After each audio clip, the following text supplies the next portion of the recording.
Pump up the volume on your parenting with Parent Pump Radio. Tune into something different that makes a difference. At Parent Pump Radio, instead of a ripple, we choose to create a splash. Get energized, get inspired, and get informed with how to parent in the new millennium. With your host and parent coach super guide, Jacqueline T.D. Huynh. Hi, this is Jacqueline T.D. Huynh. Welcome to Parent Pump Radio. Our show is all about dynamic family leadership and leaving a profound legacy for our children. We want to help families learn, act, and implement strategies to become financially free with topics ranging from debt elimination, student loans, credit, cash flow, investment, to money mindset and financial literacy. Your next step is to book an appointment with me to see how I can help you cash flow through our turnkey real estate investing program. Turnkey means we do it all. We acquire, renovate, and manage for you. All you do is purchase and prosper. All our properties are between $75,000 and $200,000 and will cash flow now. Our website is at integrativemind.com. So go there to book a strategy session with me. Order my latest book called True Legacy Wealth, Creating Generational Wealth Through Real Estate Investing, and or schedule a time for me to speak at your organization, events, or show. Now, our show is available on iTunes, Google Play, Stitcher, YouTube, and syndicated on rethinkradio.org, oneideaaway.com, and Armed Radio. Our guest today wants to help people grow their wealth in ways that are safe and predictable, become their own source of financing, and create tax-free income in retirement. He specializes in building custom-tailored financial strategies that are unknown to typical stock jockeys, attorneys, or other financial gurus. He is a certified financial planner, a two-time #1 best-selling author, and the owner of Lake Growth Financial Services, which is a financial firm in Chicago, Illinois. Over the years, he's helped hundreds of his clients take back control of their financial future and build their business with proven tax-efficient financial solutions.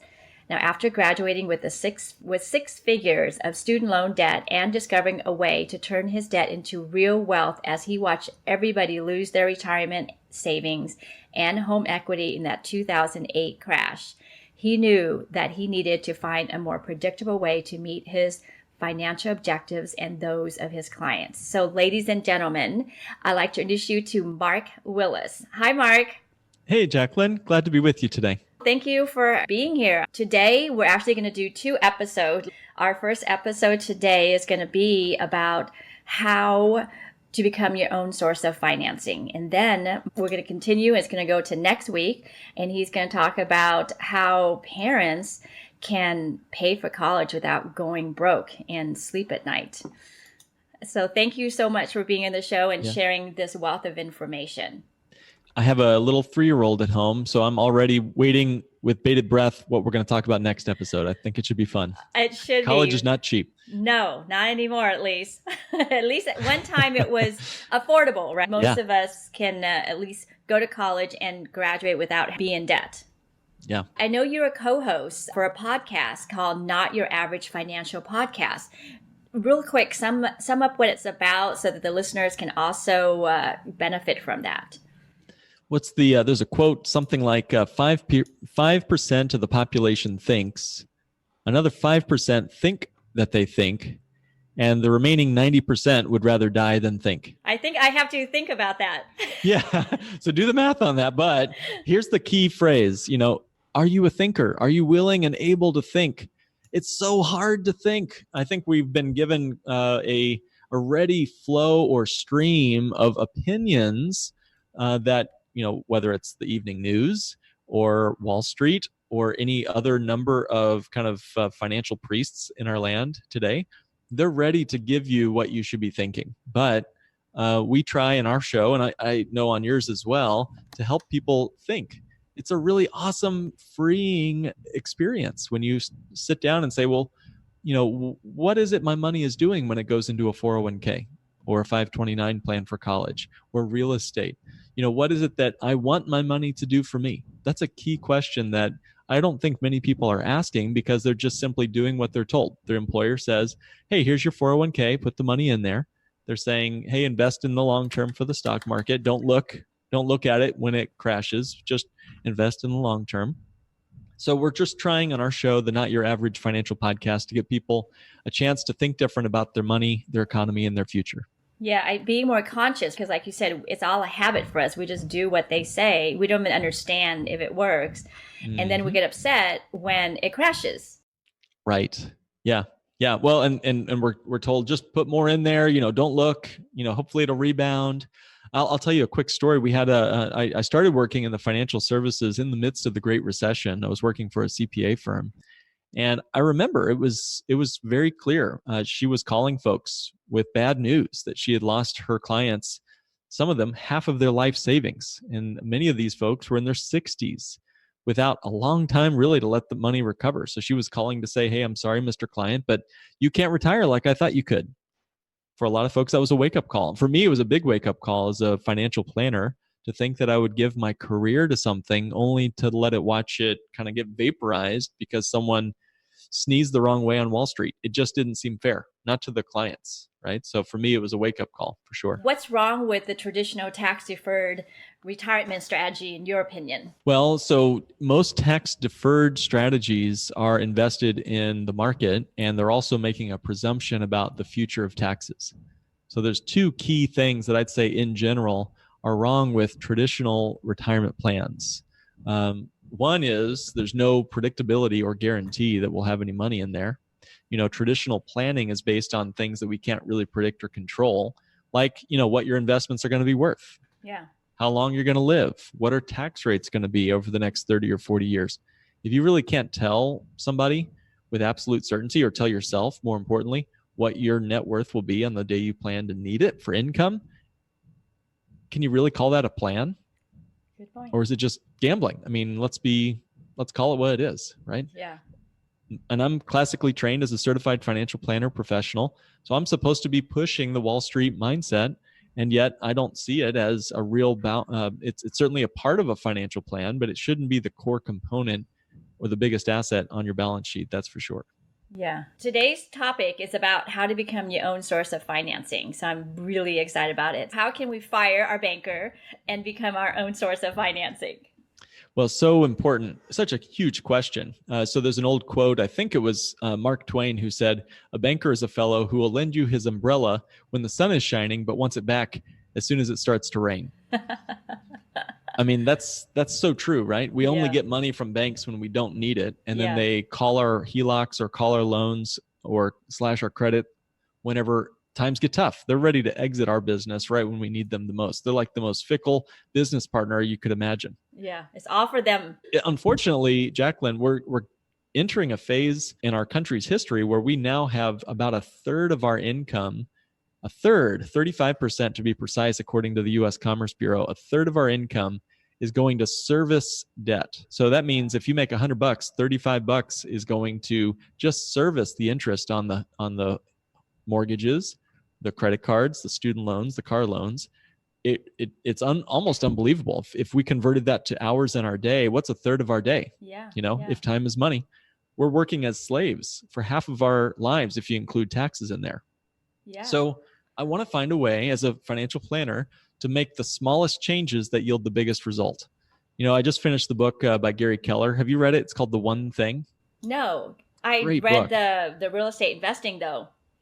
Okay. Oh, perfect. Okay. So yeah, the focusing question is, what's the one thing I can do such that by doing it, everything else becomes easier or unimportant or unnecessary? Yeah. So that's a key question in the financial realm as well. What's the one thing I can do with my money right now such that by doing it, everything else is easier or unnecessary? And that's a key question, I'd say. I believe that banking is a function that we all have the ability to participate in. So we're already in the banking business. Whether we realize it or not, we're already functioning as a part of the banking complex or industry, you might say. We're just sitting on the wrong side of the banker's desk. One of the key strategies we employ with our clients is to help them become their own source of financing. To bank on yourself means to fire your banker and recapture all that money that you would have been sending to mortgages, student loans, credit cards. I believe that has the power and the potential to be more important to your financial well-being, your sanity, than what rate of return you got in your mutual fund last year. I agree with that, especially when you also factor in inflation, which is another 3% every year. So in 10 years, you're looking at half of your money almost gone there. Yep. Well, so we talked about debt. The average American spends about 35% of their income on debt. They're only saving, according to the same U.S. Commerce Bureau, about 5% of their income. That's in total. Wow. That's including their emergency fund, their medical emergency fund, retirement, the kids' college fund, the flat tire fund. I mean, is 5% really going to get us all the way there to meet all of our needs? Of course not. No, so we're relying on the banks to do banking for us. It hasn't always been that way. We really believe in banking on ourselves to help folks reclaim that banking function in their life. And there's some specific strategies we help folks do to not only pay for things without going into debt, but becoming better than debt-free. What's better than debt-free? It's being the bank, literally becoming your own source of financing. So that's what we help folks do. What's the way to start doing that? Because obviously I can't lend myself money. Yeah. Well, it's tricky, right? Because, to open up a bank, an FDIC insured bank like the ones we know about, on the averages take about $10 million in capital just to open your doors to be the smallest credit union in town. So how could you become a bank without that much capital ready to go into your vault, so to speak? And if you've ever read the book, David Graeber wrote a great book called Debt, the First 5,000 Years. That kind of tells you a little bit about how profitable banks are. They're one of the oldest industries in human history, and they're also one of the most profitable industries. That's why banks are the biggest buildings in town. So if you can become a bank like the ones you see on the street corner, that's great. But if you don't have just 10 million bucks laying around to open up a bank or more, and 10 years or so to wait for a bank charter, you can do it with any amount of capital, but it does take saving. So I guess, Jacqueline, I'll mention that we're still working in the financial realities of the universe where you have to save. You have to be living within your means, making smart investment and financial decisions. And if you put your money into certain financial vehicles, it might help or it might hurt you on your journey to becoming your own banker. Here's what I mean. Let's say that you decide to put your money into a 401k. Well, that's a place your money can go to live. And what happens to your money when it goes into a 401k? Well, it gets locked up. No for 10, 20, 30. Yep, correct. No control. There's going to be an investment fee for the advisor who's managing it or the institution that holds those funds. TD Ameritrade and Fidelity and those guys aren't doing it for charity. So there's fees coming out of that thing every year. You have to wait until you're 59 and a half years old to use the cash again, or you get penalized and slapped with taxes. And again, there's no guarantee that the money's going to be there when you go to look for it. So 401ks do something different than, say, a savings account or a CD, but where's the right place for our money to live? And that's one of the first questions a lot of our clients bring to us.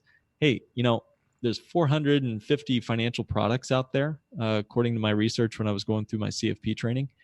450 financial products, so you could combine real estate, which is one financial product, with a HELOC or a savings account or some other product. And now you've got millions of ways to combine those financial products, 400 plus products together. What's the right strategy? Not just some product off a shelf, but what's the right strategy to make that money do what we want it to do? And that's really where most of our conversations begin with our clients. I mean, for me, I believe real estate. What did Mark Twain say? They buy land, they're not making it anymore. Yeah, exactly. I love it. That's where I come from, is buy real estate. I know that's one model or strategy that you have. Tell me about what real estate yields and what are the risks in it as opposed to the 401k that you just talked about. Yeah, well, there's definitely some power in investing in real estate. I mean, the steady stream of income that you can receive, it's usually less volatile than the stock market, which is what usually 401ks are invested in. Oftentimes, you can get some significant tax advantages in real estate, for example. But then, we have to admit that there's some shortcomings on real estate as well. I mean, according to your question about appreciation, the Case-Shiller Index reports that growth on real estate is only about 1% above inflation per year.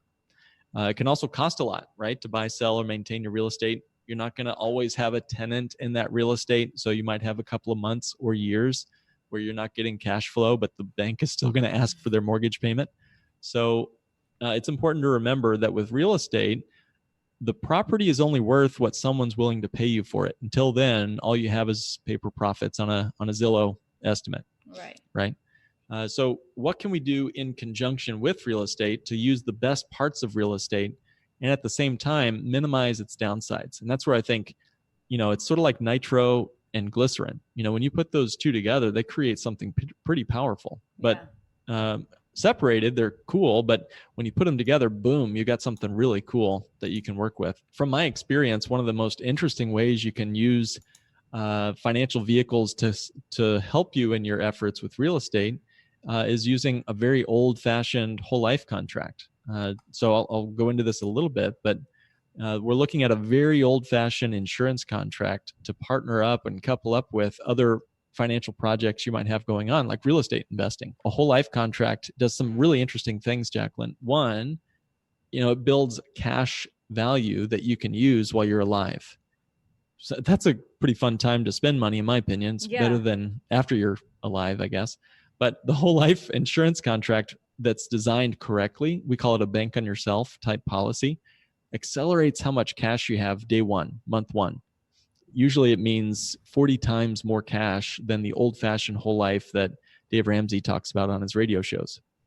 So these categorically different whole life policies grow guaranteed every single year, no matter what real estate is doing, no matter what stock market is doing. It's guaranteed to give you more cash this year than you had last year. And that cash is available to you at any point in time for any reason. So I could use it to go send my kid to college, which we might talk about next episode. But we could also use it to invest in real estate or pay off a credit card bill or go on a vacation. There's no, unlike a self-directed IRA, for example, there's no prohibited transactions. I could use it to fix up my kitchen with that cash. So that's the key elements here is it's a liquid pool of guaranteed capital that I can use even if banks stop lending. So it's sort of index kind of like where it doesn't go down? Yes, correct. Yeah. So it's really just built on the actuarial assumptions. Sorry for the nerdy terms here, but it's built on the actuarial assumptions of the life insurance company. So, kind of like if you have a 30-year mortgage, in 30 years, guaranteed your house will be paid off if you pay the mortgage payments. With the whole life policy, it's guaranteed to grow on a predictable schedule, and you get that schedule in the contract. So like the insurance company is on the hook to give you those guaranteed annual cash value increases every single year, no matter what the market's doing. Even if the S&P 500 index goes negative, you're still getting positive growth every single year. Okay, so it won't go down. So correct. Okay. It sounds like what you're saying is diversifying, right? So some in this whole life that you're talking about, some in real estate. Even in real estate, I think it should be very horizontal. I wouldn't suggest having all your real estate holding in one building or one city either. And we found that out with the 2008 market. Yeah, exactly right. You want to combine things together. It's not about, I sometimes tell folks, if I had the choice, if I had a genie that said, hey, Mark, I can either give you Tiger Woods golf clubs or Tiger Woods golf swing, which one do you want? Well, I'd take the swing, right? The clubs don't matter. It's not it's not the particular real estate product or the whole life insurance product. It's the strategy, it's the skill set, it's the mindset that comes with those things. And I do think that concentrating your wealth into things that you can understand and control is better than diversification in the traditional sense of the word there. Warren Buffett said, diversification is insurance against ignorance. Well, if you understand what you're investing in, if you understand your real estate, then you can concentrate your wealth and do some pretty cool things with it. That said, you want to have something that can protect your downside if the 2008 market happens all over again. A lot of our clients do have real estate in their portfolio and use their life insurance as the funds that they use to buy those real estate deals. Yeah. Why is that? Well, the policy is there guaranteed to grow even when you borrow against it to buy your real estate, let's say.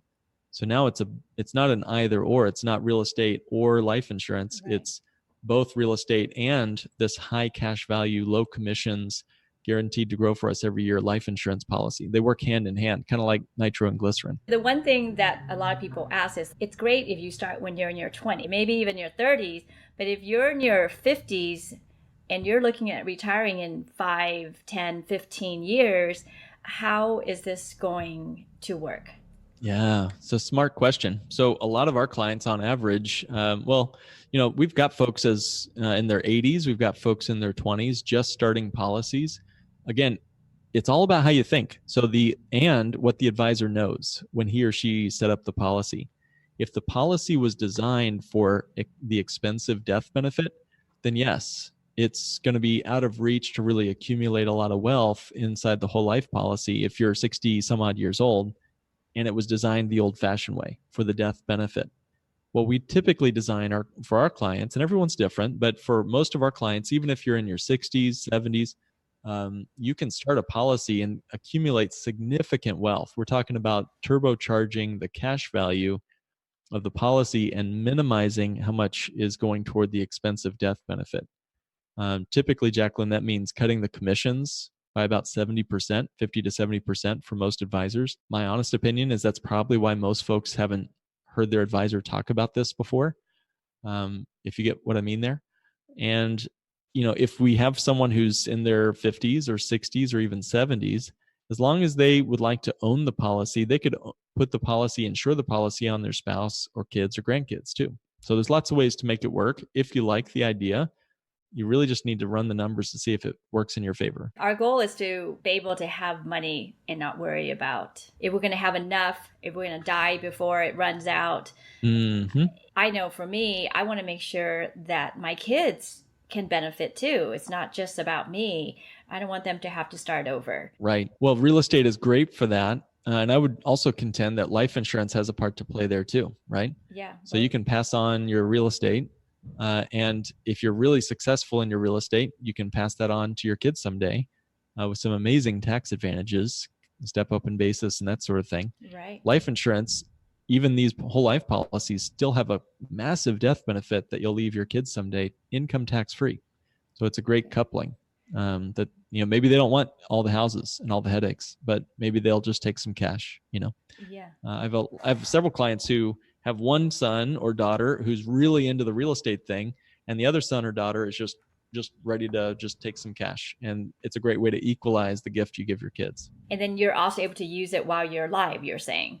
Right. Yeah, it's a tax-free stream of income out of the life insurance policy. Let me say that again. Tax-free access to the cash, both the principal and the gains in the cash value can be accessed much like a Roth IRA is tax-free in retirement.